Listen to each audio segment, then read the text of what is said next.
So for this video, this is a continuation of our reconstitution of title case and lost original owner's duplicate copy of the title.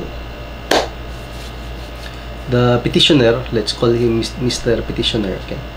He filed a petition for reconstitution of transfer certificate of title number 12345 before the regional trial court, okay? This transfer certificate of title covers a 500 square meter parcel of land. No, it's not really very important to this case, the area and the shape of the land. Mr. Petitioner and his mother, okay, let's call her Miss JD, bought this property from the heirs of the registered owner. So the registered owner is Miss Luz. Okay, let's just use these names for simplicity and so that we don't talk about the real names of the parties involved. So Mr. Petitioner and that his mother Miss JD bought this property from the heirs of the registered owner. The registered owner is Miss Luz. The registered owner during this case, no, she was already deceased.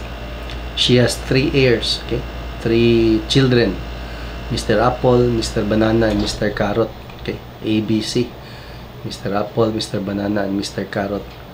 These 3 children are the heirs of Miss Luz, okay. So this is the situation. So right now I already have a hint as to what the problem might be at the bottom part of this decision, okay.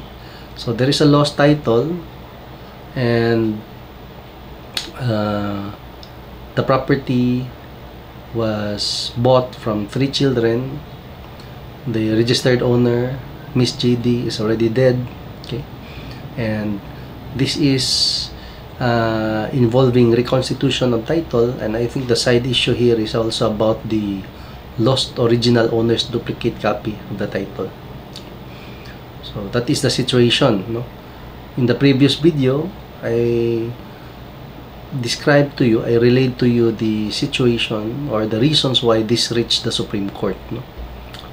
Brass tacks. So in this video it will be more on the how this case started before it reached the Supreme Court, how this case started. So in the next video we will discuss what were the evidence presented, what were the allegations in the petition, okay. So I'll see you in the next video.